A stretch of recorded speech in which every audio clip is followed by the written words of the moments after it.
call from the Ministry of Environment inviting us to come to the Kenya celebration here in Chepalungu Forest. But at that point, Arthur was heading to another shoot in a different forest. So we were not keen on coming to Chepalungu. And then we eventually came to the Mau Forest Complex a few weeks later, the episode we did about restoration of the western block of the Mau. And we met the chief forester, the chief conservator of forests in Bombet County. And again, he told us, you need to go to Chepalungu and look at it because it was 100% destruction. So that piqued our interest because we were wondering, what does 100% destruction of a forest look like? I mean, we've seen partial destructions, you've seen 10% of the forest destroyed, 20%, 30%, but 100%, that wasn't making sense to us. So Arthur did what Arthur does best, pack up and go to the ground. So here we are in Chepalungu Forest, or what used to be Chepalungu Forest, and oh my God, as far as my eyes can see, there's barely a tree standing. Just a few decades ago, this was a very thick forest. Very thick, that's how the locals describe it, very thick. But now there's barely any tree left standing. I guess that's what 100% forest destruction looks like. When you can see the entire land from beginning to end, 300 acres of forest land destroyed within 2 years. So Arthur this week is in Chepalungu, Bomet County, and we tell you about how this destruction happened and what is being done to fix the situation.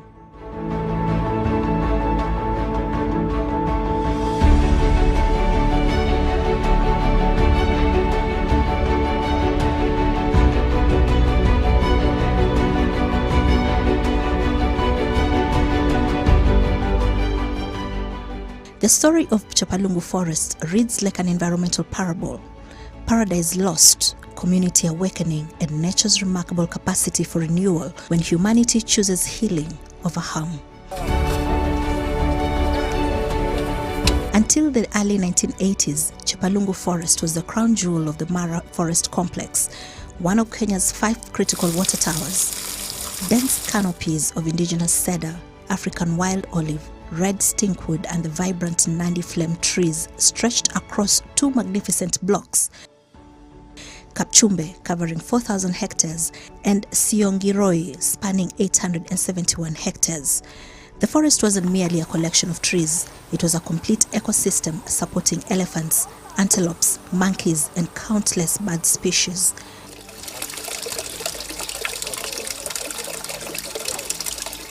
Crystal clear waters flowed year-round, feeding the mighty Mara River that sustains millions of lives downstream across Kenya and Tanzania.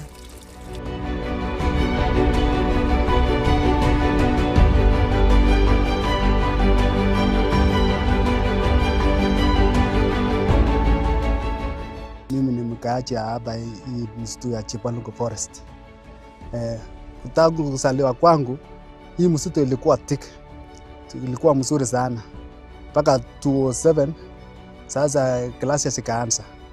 Sasa hiyo mazingira sasa yakaanza kuharibu. Watu wakaingia msitu kuekata miti mpaka amaliza kabisa. Lakini juzi serikali ikaanza kuanza kurestore, wakatafuta partners. Sasa tunaona saa hii karibu yamekuwa. Sasa nakuja haraka sana. Hata tunabarikiwa kwa sababu juzi kiangazi ilikuwa imeanza kukua sana. Lakini saa hii tunapata maji na vile hata environment imekuwa green zone. Nimesaliwa hapa kitu kama 64 years ago. So mimi ni yule mwenye alikuwa ameona hii misitu tangu utotoni mpaka wa leo. And the reason why tuliamua kuregister CFA yetu ni kwamba wakati tulikuwa tumenyoa mwaka wa 2008 tukapatwa na madhara mingi. So tuliamua kuregister CFA ili tufanye kazi na KFS, ndio tuone ya kwamba tumejaribu kurudisha msitu kwa ile hali ya beleni.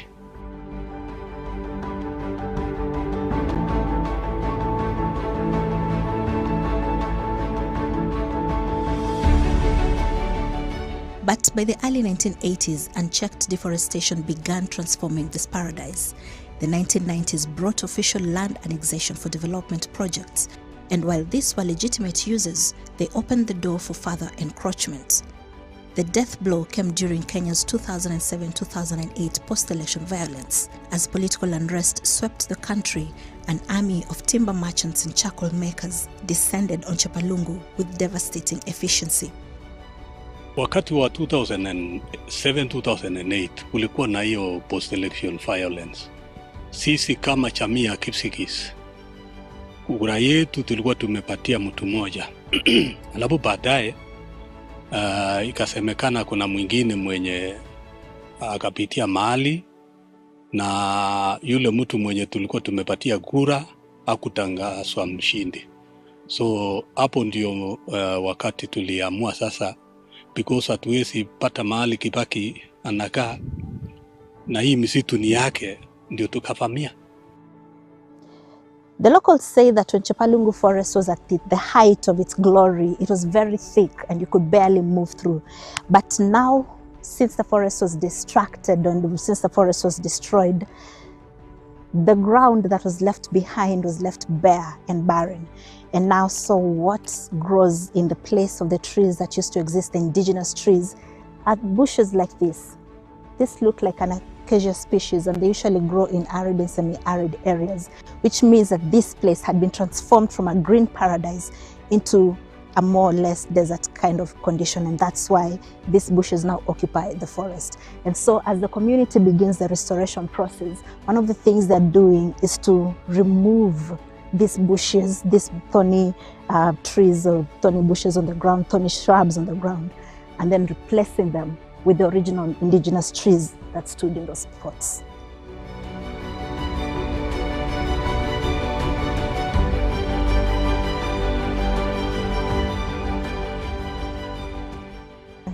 Wakati msitu ulianza kuharibiwa ulikuwa wapi? Mimi nilikuwa nyumbani wakati ya hiyo clashes. Iko mafuriko akaanza, unajua hiyo wakaanza kufuratana. Ndio wakaanza sasa msitu akaanza kuharibu. Wewe kuhusika kabisa? Sikuhusika. Ukuingia kwa msitu? Sikuingia. Ndio kwa sababu hata walinichukua nilikuwa mtaribu kulinda kabisa. Tulikuwa tunapambana na hawa kufokosa kufanya nini. Nimeambiwa kwa waliingia kwa msitu kwa sababu za kisiasa. Na bado sijaona hiyo connection kati ya kuharibu msitu na siasa. Ilifika vipi ndo wakaona tukiharibu msitu? Sio kwa hivyo, unajua wakati hiyo kila kitu ilikuwa loose kabisa. Sasa unajua watu wote sio wazuri.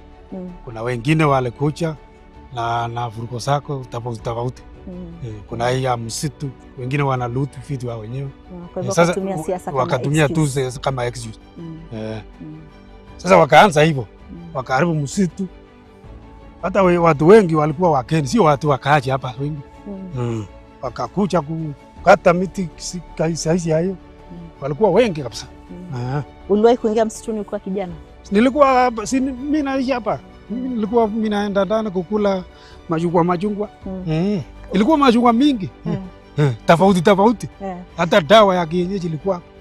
Sasa wakati wakaingia kuharibu kabisa. By 2008, over 80% of Chepalungu forest had vanished. What remained was largely bare earth, scattered stumps, and eroded soil. Animals fled or were hunted to local extinction. Streams dried up during dry seasons, forcing communities to walk far for water. Sasa watu wakaingia tu msituni. Sijui elimu ama ni nini shida ilitokea. Walikosa elimu kidogo. Na hiyo miti vile walikata walifanya nayo nini? Ngine ilienda kuuza kusia watu kujenga manyumba. Na ngine walichoma makaa. All those distractions. Walihama maboma yao wakakuja kuishi huko kwa msitu. Si hata kuishi, walikuwa wanaingia na kutoka. Wanaingia na kutoka. Hata chusi tu, hata ng'ombe saa hii kuna ng'ombe mingi. Sasa tunang'ang'ana kutoa hiyo ng'ombe. Chepalungu Forest Reserve is an extension of Mau Forest Complex. which was gazetted by Gazette Notice number 174 of 1964. And this forest has 2 blocks. One of it is where we are today, which is Sungiroi block, and the other one is Kapchumbe block. Sungiroi block is around 1821 hectares, whereas Kapchumbe block is around 3,100 hectares. And the history of Chepalungu is that there before, this ecosystem used to be a close canopy forest of various very important trees, and it was a very critical ecosystem and habitat for both wildlife and also supporting the human livelihood. But in the year around 2008-07, there happened to have been a post-election violence, and the community here resorted to destroy the forest instead, in reacting to the then incidences in the country. And this forest was brought down. It was destroyed to a landfill. Actually, it was a plowing field where there were tractors plowing the entire of this forest, planting the normal food crops, maize, beans, and all that. Do you ever sometimes wonder if something could tell you the story of what happened around it? Like, for example, if this tree could tell us what happened in 2007 when the destruction of this forest began. It is one of the only few surviving trees that were left untouched in the Chepalungu forest when the entire 300 hectares of the forest was destroyed. And if you look in the last step, you can count how many trees were left standing. And we understand that the only reason that these trees were left, it's not because the people who are destroying the forest suddenly had a change of heart, but it's because of those tiny insects in those beehives up there, the bees.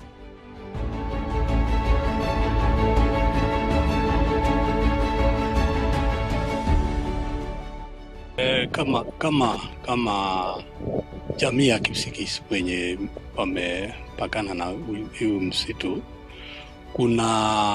kuna cultures yenye huwa tunatumia sana.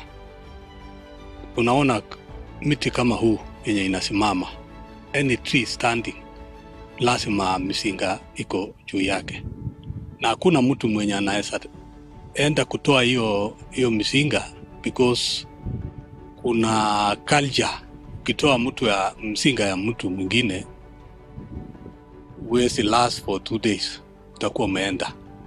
Kuenda means utakuwa umekufa. So kama tungejua, kumbe tungeweka mzinga, kila miti yenye ilikuwa nasimama wakati huo ikuwe na mzinga. Kwa bado tuko na misitu. Walking through what was left of Chepalungu forest is quite an experience. It's both disturbing and I can't quite find the right words, but it's quite an experience because it kind of feels like you're walking back through time, walking on ground that people so many decades before you walked on, and trying to imagine what it must have looked like before then.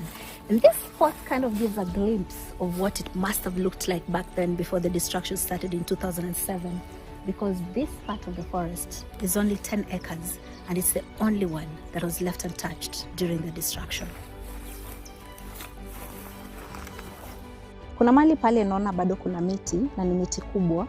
Ni miti ambayo haikukatwa wakati msitu ulikuwa unaharibiwa, ama ni miti ilipandwa ikamea tena? Ni miti yake kukatwa kwa sababu assistant chief ya hiyo area alisuia hiyo kabisa. Ndio hiyo ilibaki. Na mpaka leo imebaki. Leo imebaki tu hivyo. Unajua ni walizoea karibu ya 10. The turning point came gradually, born from the heart. Wakati huu tukijaribu kuuliza hata mtu kama tuseme Forest ama CFC, ni wakati gani wa mwisho alikuwa anachukua dawa ya minyoo, it will be a story. Lakini wazee wa kitambo walikuwa wanatembea wanachuna, kuna matawi, kuna what we call the fruits yenye ilikuwa na saidia watu health wise. So tulipoteza hiyo resources because wakati tulipomaliza hii msitu karibu kila kitu imeisha.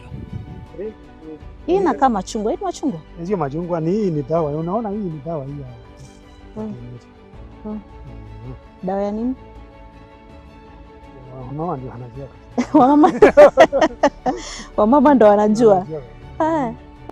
The community's awakening coincided with a growing conservation movement. In 2008, local residents formed the Chepalungu Apex Community Forest Association, though meaningful restoration wouldn't begin for several more years.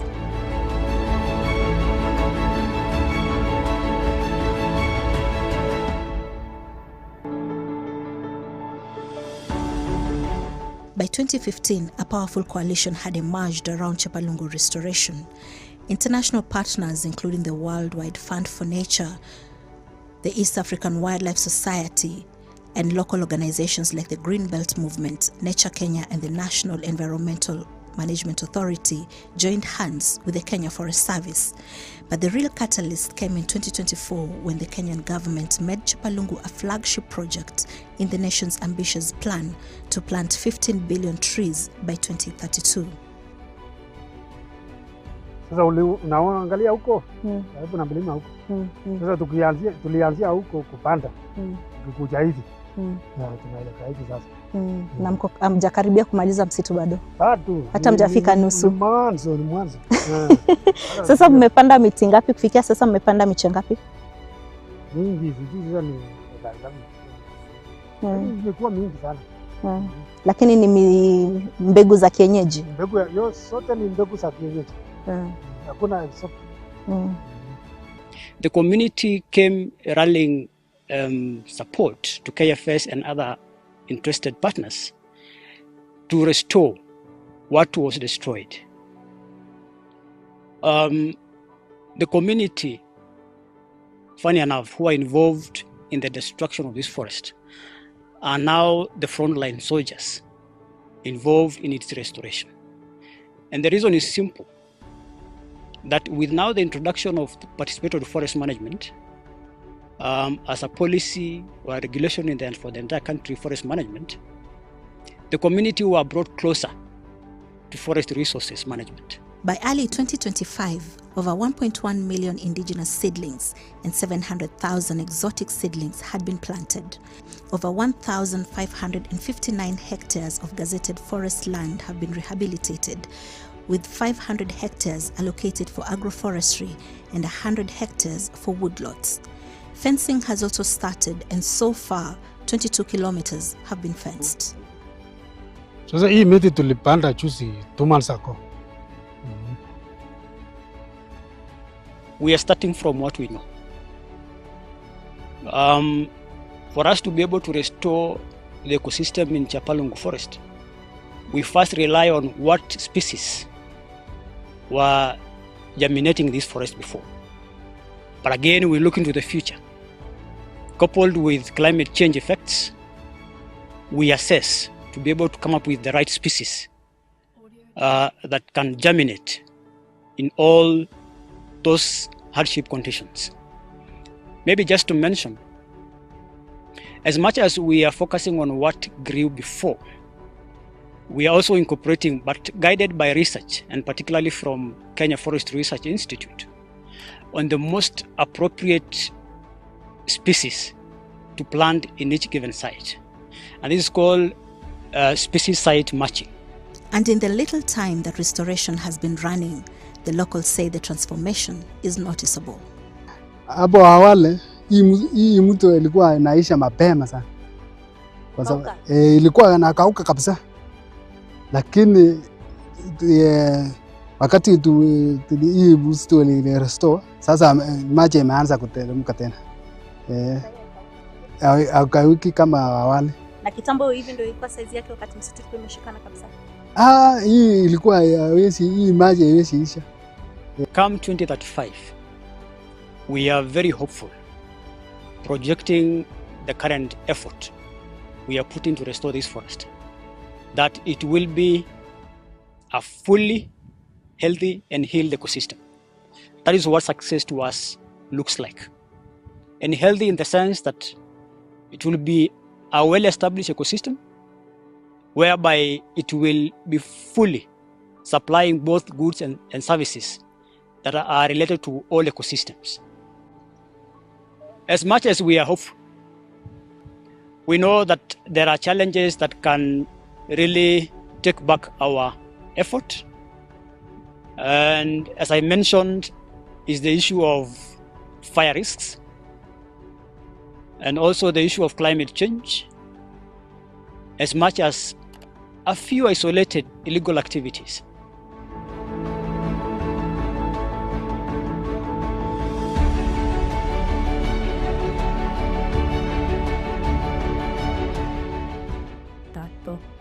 If there's one thing I've learned in the time that the Earthwise crew has spent here in the Chapalungu forest is that there's no environmental disaster that cannot be fixed. And we have seen how the community here is working to fix the disaster or the problem that they caused when they destroyed the entire Chapalungu forest.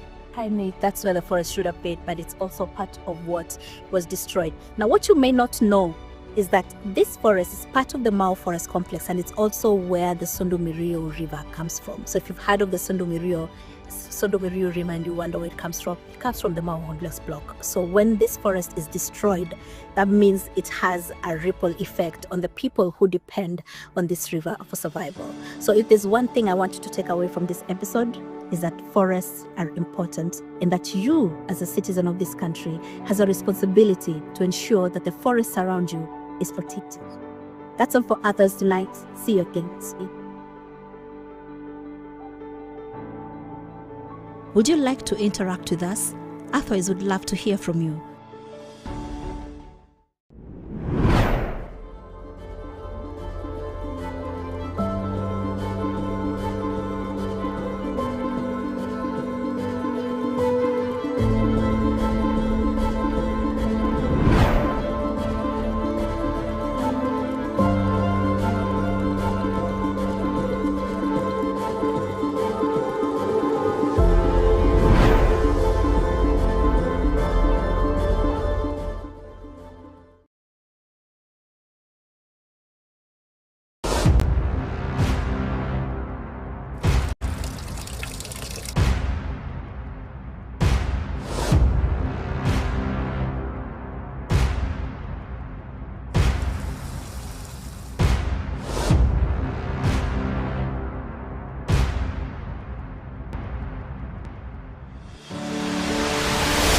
The morning mist clings to the canopy of the southwest Mau forest like a ghostly reminder of what was almost lost forever.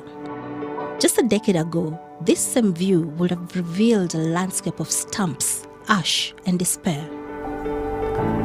Today, the sun pierces through leaves that shouldn't exist, at least not according to the dire predictions of 2015. This is Earthwise.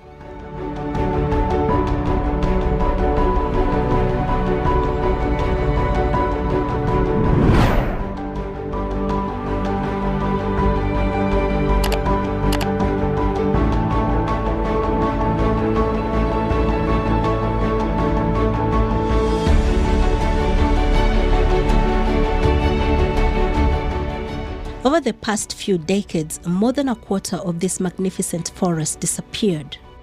Imagine the Nairobi National Park vanishing 10 times over. That's what we nearly lost. And tonight, Earthwise dives deep into an extraordinary story of destruction, determination, and hope. And we meet the communities who've transformed from the forest's biggest threat to its fiercest protectors. And we also see how an unlikely alliance of tea companies, government agencies, and local farmers is pulling off what many thought impossible, bringing the Mau back from the brink. To understand this transformation, we need to hear from those who've lived it.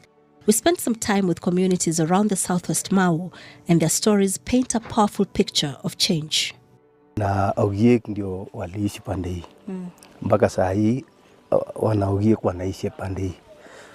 So ukizaliwa mlikuwa mnaishi ndani ya msitu? Tukizaliwa tulikuwa tunaishi ndani ya msitu.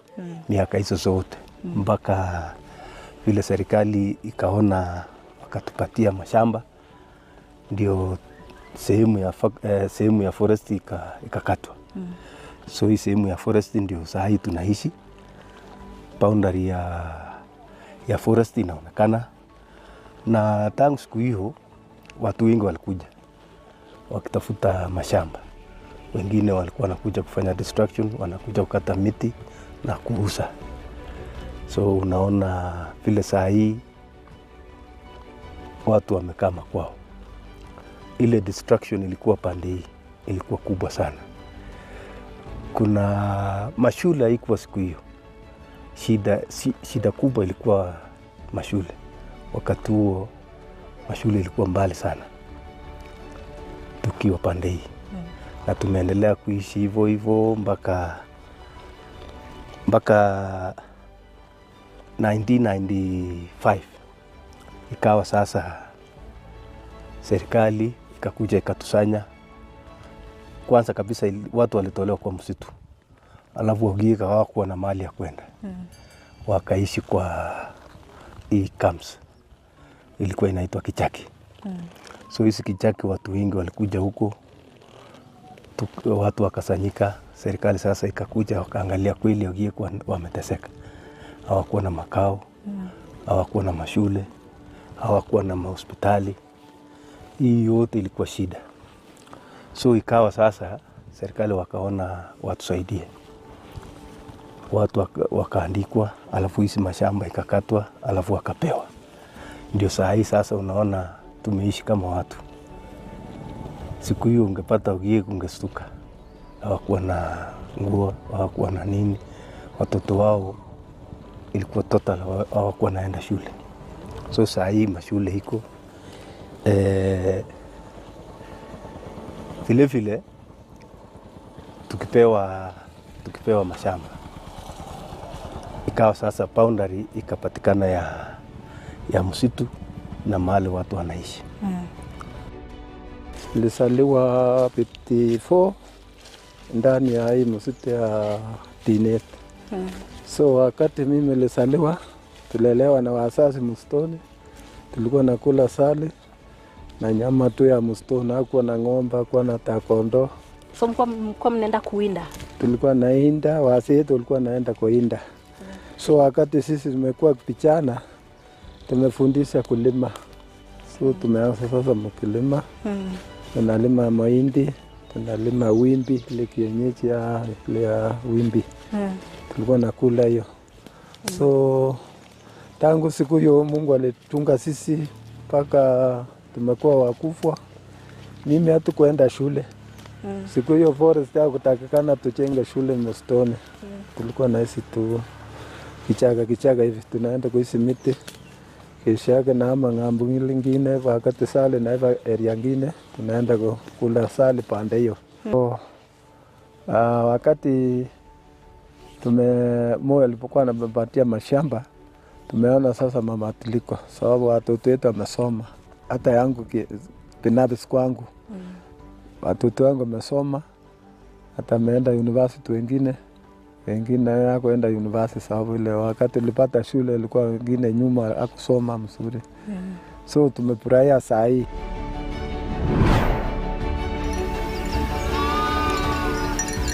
To understand the magnitude of this turnaround, you need to grasp how close we came to losing one of East Africa's most critical ecosystems. The Mau Forest Complex, spanning over 400,000 hectares, is more than just trees.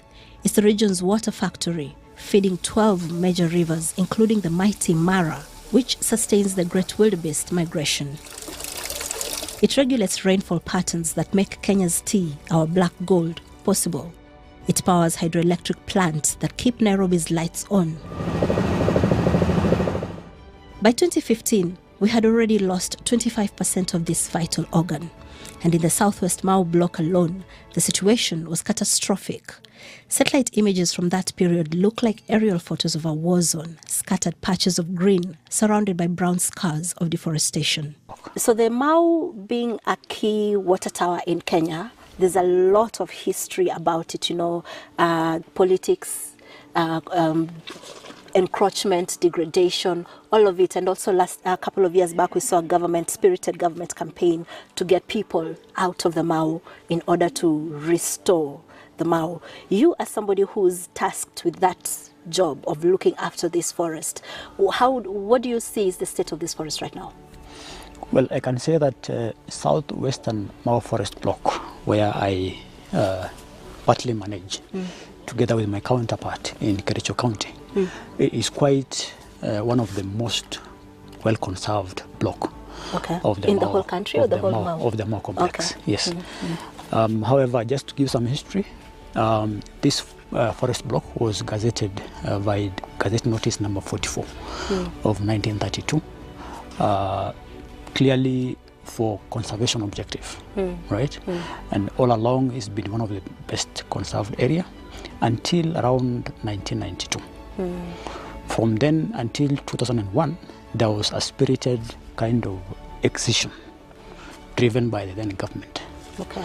And I can say that from that time, we have lost around 12,000 hectares to the excision process. Okay. And because of that, there was a bit of excitement from the community. And they extended to encroach the area beyond excision. And in around 2009, we began a spirited move to evict those who have encroached into the area that's not meant to be settled.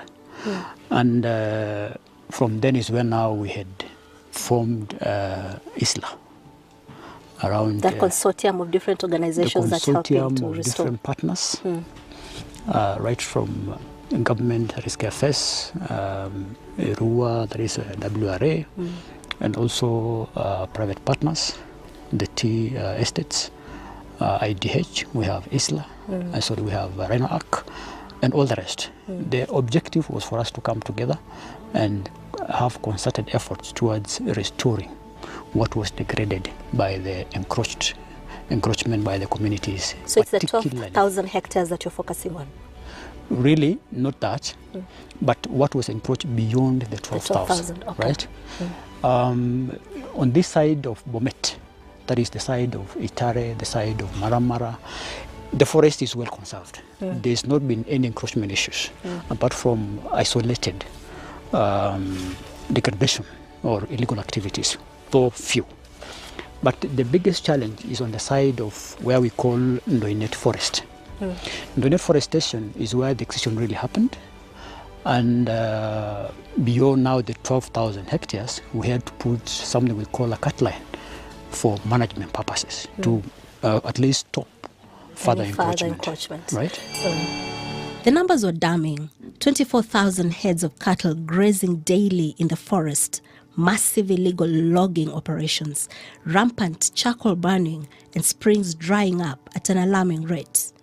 Climate scientists warned that the Southwest Mau had reached a tipping point. A few more years of degradation and the damage would have been irreversible. I'm still not clear on exactly how livestock are harming the forest. Yes. Because you'd say they're just coming in to eat the green. How exactly does grazing harm the forest? Well, for grazing, we normally allow grazing to happen where there are forest glades. Forest what? Glades. Glades. What are those? Glades are grasslands, the open areas in the forest, right? And so what happens in this grazing plan, we do an assessment of our forests. How many forest glades are there? You know, how big are they? How many hectares put together? Then we assess to know what are their carrying capacity, just to make sure that the grazing itself is sustainable. Otherwise, if you overstock cows on those glades, they will be degraded, and of course they might be forced to extend into indigenous forest. Now, how they will affect the originality of forest is that, or the degraded forest, is that besides degrading glades, is also that normally in a healthy forest like this one, you will get, there are different, as I mentioned, different sizes of trees. You will have seedlings coming up naturally, regenerate naturally. You will have saplings, which are smaller ones, and then have the big trees. So these livestock, in a way or another, they trample on these growing seedlings. And that means it will interrupt on the regeneration process of forests. Okay, I hear bells. I think that sounds like livestock. It is. Are they allowed to be in the forest? No, really. This is a highway. This is a road. Okay. It's a path, and that's why we have this Monges outpost here. This outpost was built by Isla through Rhino Arc, and we have such 8 in the landscape. And they were placed in strategic areas where we thought that there could be the entry points for illegal activities in the forest. So right now, as you sit here, you can see we have our rangers. Our rangers. They are making sure that when the cows want to pass through, or even when human beings have their own products they want to take to other towns, they just pass through the road, but they don't interfere with the forest. Yes. Okay. Enter the IDH, the Sustainable Trade Initiative, in its simplicity. Make conservation more profitable than destruction. But executing this simple idea required bringing together groups that had never sat at the same table. Tea companies worried about water supply, government agencies mandated to protect forests, NGOs focused on conservation, and communities desperate for economic opportunities.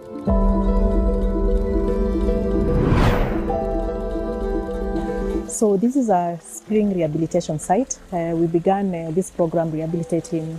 We began this project of rehabilitating springs because a lot of the water springs had been degraded, and they were very close to the areas that are being farmed by communities. And because of agriculture practice so close to the springs, they were getting a lot of sedimentation from soil erosion, but also pollution from agricultural products.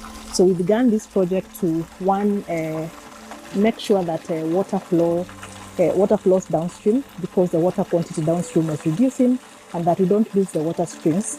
Then we also wanted to enable the women and children, especially when they fetch water, that to make it easy for them to fetch the water, because the ways of degradation were either through livestock coming right to the spring to access water, and women coming all the way down, and there was a lot of trampling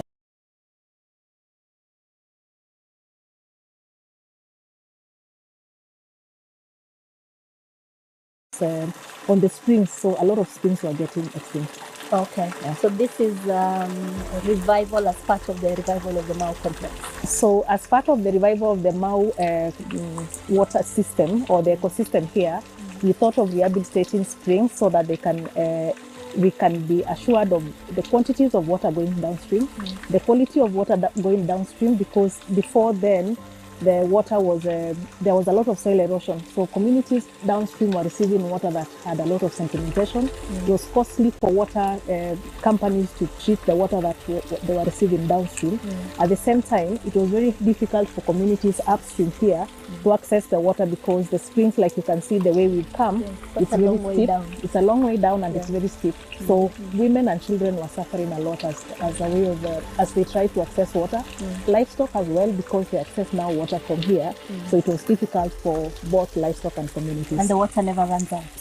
The water never runs out, but if we didn't protect this site, there was a chance of the water running out, the spring getting extinct because of the degradation around the spring area. So it was important for us to rehabilitate this area, rehabilitate the riparian area, to make sure we protect this spring and many others that we have been able to protect. How many have you rehabilitated so far? We are rehabilitating 17. So far 12 are completed, and 5 are on the way. Are these 17 all the springs within the Mau, or within the South Mau? Or? No, we mapped out 61 springs within this area, and we began the first phase of rehabilitating 17 of them.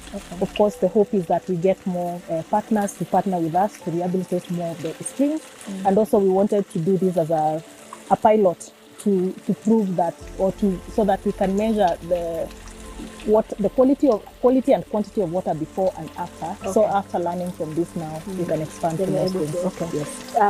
At the height of the degradation of the Mau, which of the springs had become critically endangered?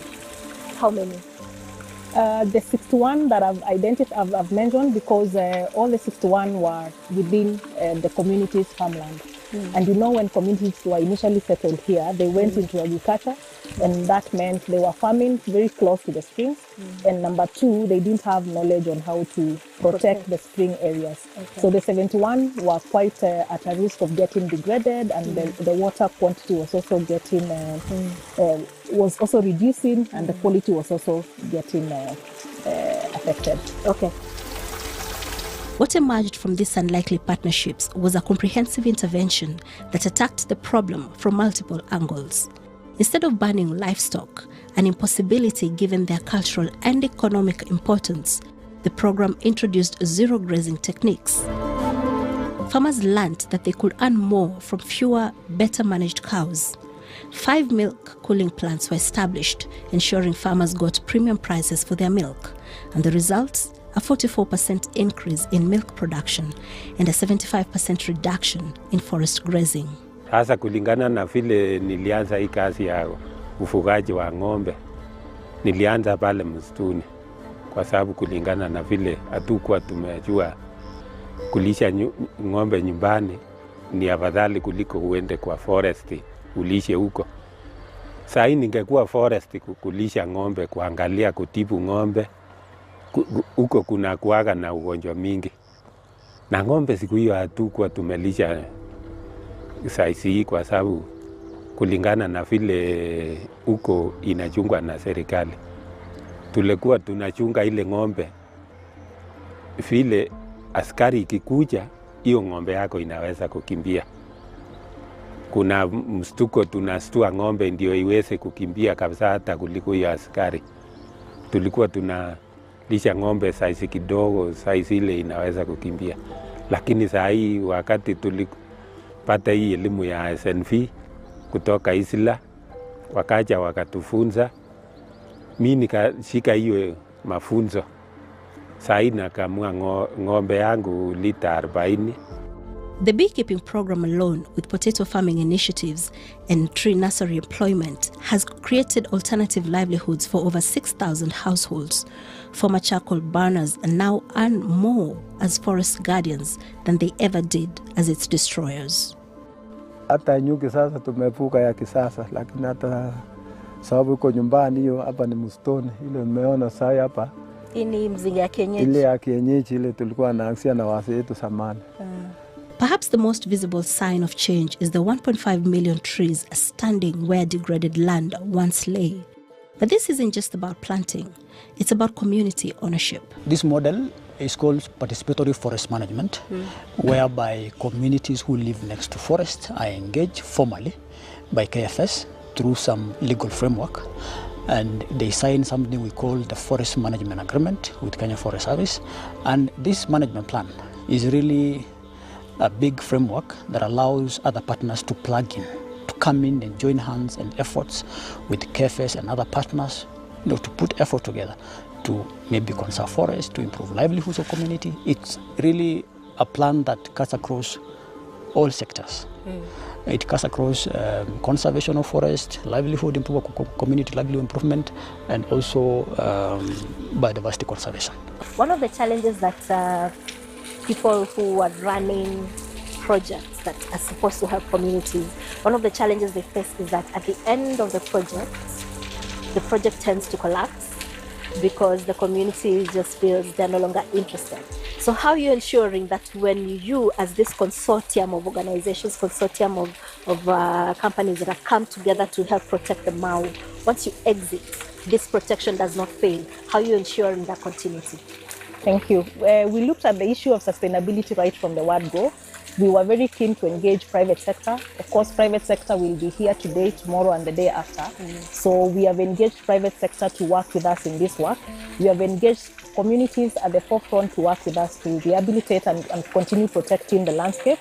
We have engaged public sector, including Kenya Forest Service, Kenya Wildlife Service, the county governments of Kericho, Nakuru, and Bomet.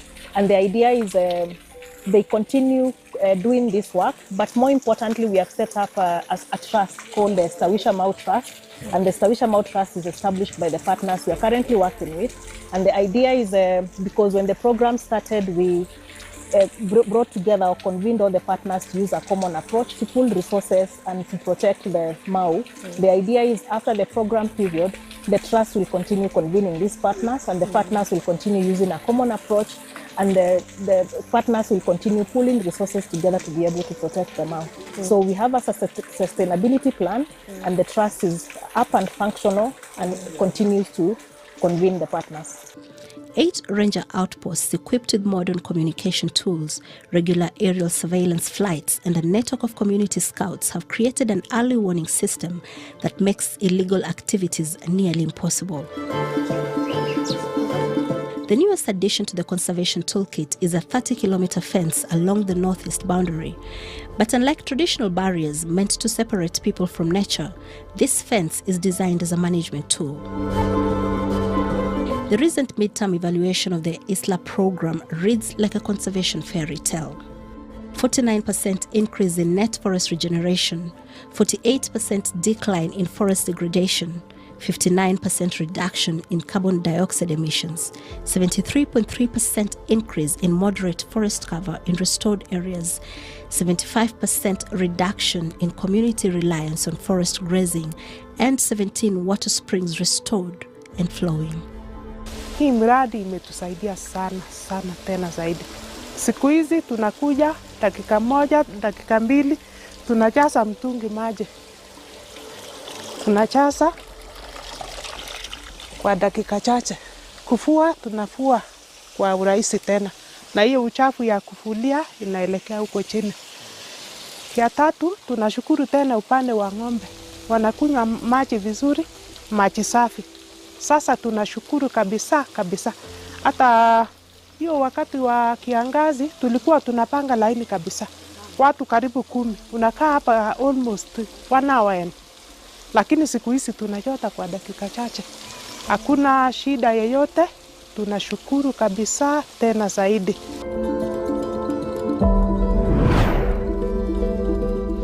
My name is Nicholas Bari, County Forest Conservator Bomet with Kenya Forest Service. I'm otherwise because conserving the forest really means you're securing the economy, you're securing livelihood, and you're securing biodiversity for the benefit of the entire world. So it's a passion that I have, and I'm doing it with the whole of my heart. Would you like to interact with us? Otherwise, would love to hear from you.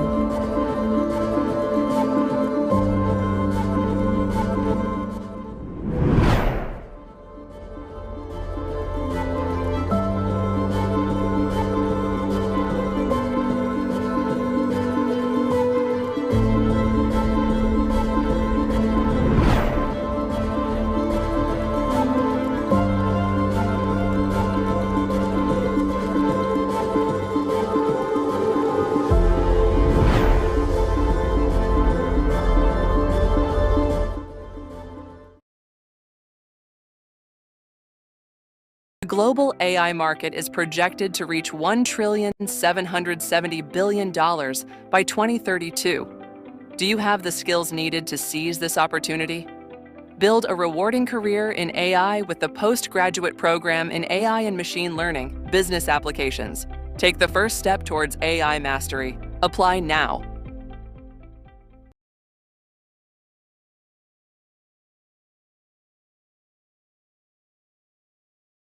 My name is Munzir Dale. I'm a professor of electrical engineering and computer science at MIT. The partnership that we have with professional education has allowed us to create a new course that we have designed on no-code AI and ML. We have 12 weeks program. In those 12 weeks, you'll be exposed to recorded videos by lecturers, 5 MIT professors who have quite a bit of experience in this particular domain. You will have live mentored learning sessions, working with mentors and experts from the fields, from different aspects of applications, different dimensions of applications, that those people are accessible to you directly in a synchronous way.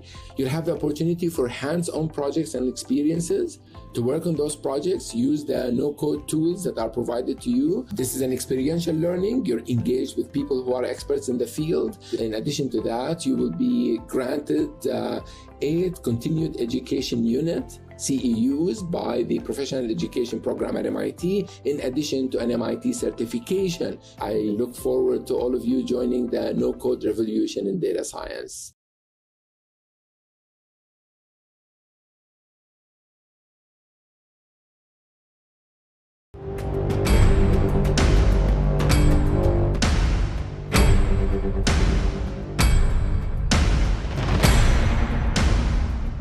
Tuseme ni bahati ya Mungu niko hai. Wale tulifanya kazi nao walienda. Hii koo iko na ugonjwa mpaka hapa. Hiyo kansa. Siku hiyo alikuwa kwa kasi. Hata alikufia kwa hiyo mashini juu. Siendangi kwa kijiji, kwa kiburi. Inakaanga kwa jua. There's no way you can contaminate, you can poison a whole nation. It's a crime against humanity. You have maize here, it has a pesticide in it, but if it gets into the pot and you start cooking it, actually the rise in temperature will help that chemical now to mix properly with the food. While this product says it's supposed to be disposed of in a safe designated place, what is a safe designated place? Where is that safe designated place? Who tells the farmer where that safe designated place is? The board has never ever challenged what I have said. In fact, at some point they said I should be careful not to mention the company names, I mean the product names, because I might be sued. But it was bad. There was a time when I would get even death threats. There is no way something is bad for the American farmer and bad for the European farmer, but now good for the Kenyan farmer. This organization, from the CEO to the crack, everyone is supposed to be in jail.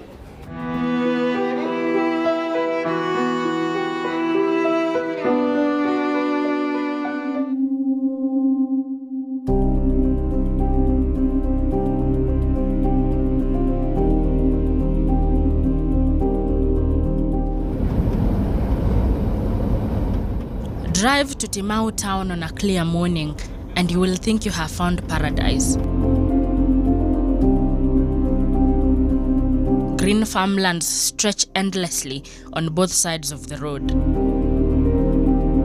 Golden wheat sways in the breeze, bright yellow canola flowers dance in the wind. And rows of perfect potatoes march towards Mount Kenya's majestic peaks. But beneath this postcard perfect landscape lies a terrifying secret. In the quiet village of Mbaria, families are dying. Not from accidents or old age, but from something far more sinister. The very chemicals meant to protect their crops are killing the people who grow our food. The numbers are staggering. Over 10 people have already died from cancer, and 5 more are fighting for their lives right now. In just 2 years, death has knocked on Lucy McKenna's door 3 times. First, her father-in-law, a tomato farmer who spent decades working the rich soils around Timau. At 85, he should have been enjoying his grandchildren.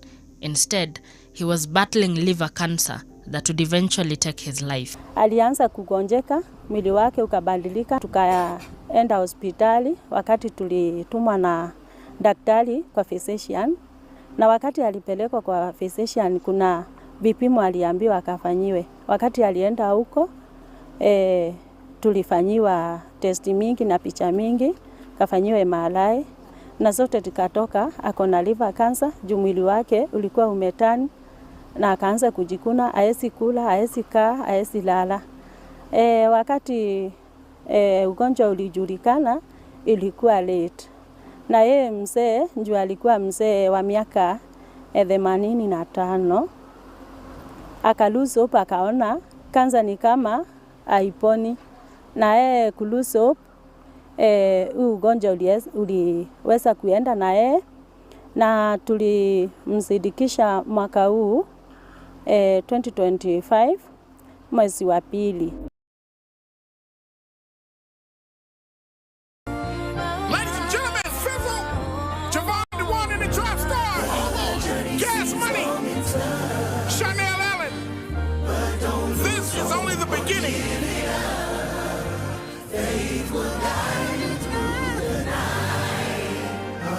till dawn brings on the light. Ladies and gentlemen, it ain't over till God say it's over, yeah. It ain't over till God say it's over, yeah. It ain't over till God say it's over, yeah. I promise that God can make you over. Come on, yeah. It's not over, God decides.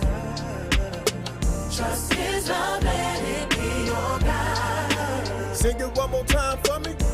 It's not over, God decides. I can't hear what you say now.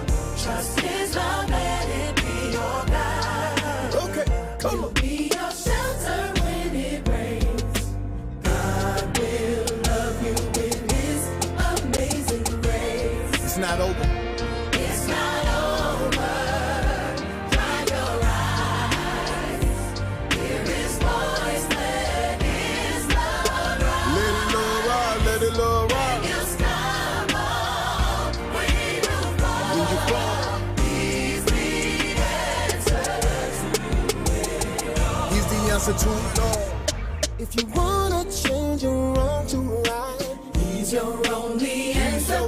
If you're confused about your life, He's your only answer.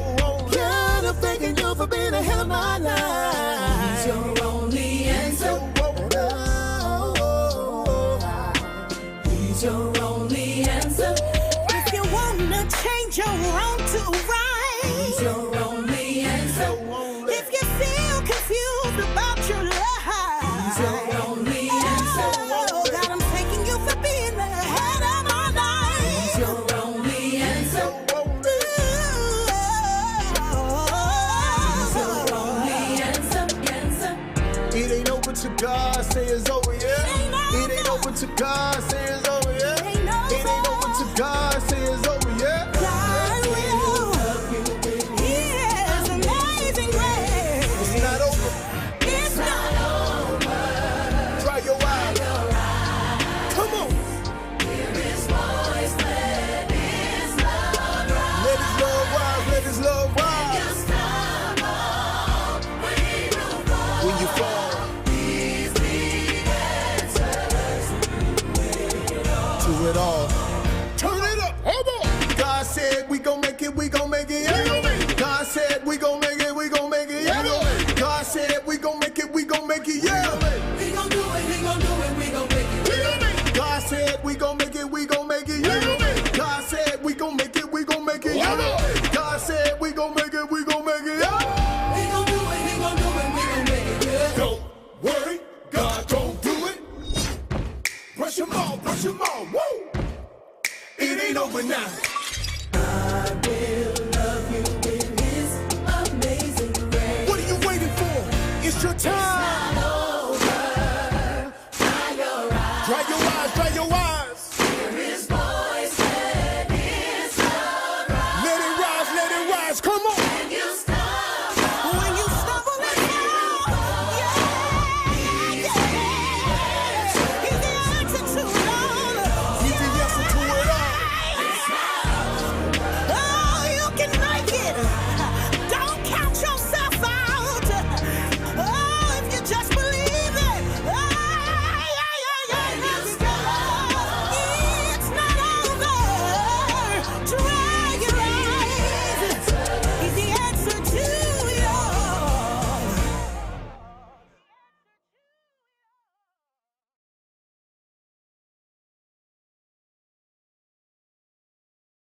A truck doesn't just carry cargo.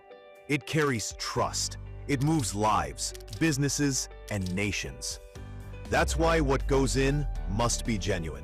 Local fixes may seem easier, but when your business runs on uptime, even a small compromise can lead to big trouble. Choose Tata Authorized Service Touchpoints, backed by a wide network, Tata Genuine Parts, and trained experts, with service plans that reduce risk and control cost. Because when everything rides on your truck, only genuine care brings peace of mind. That's the difference we deliver. The difference is genuine.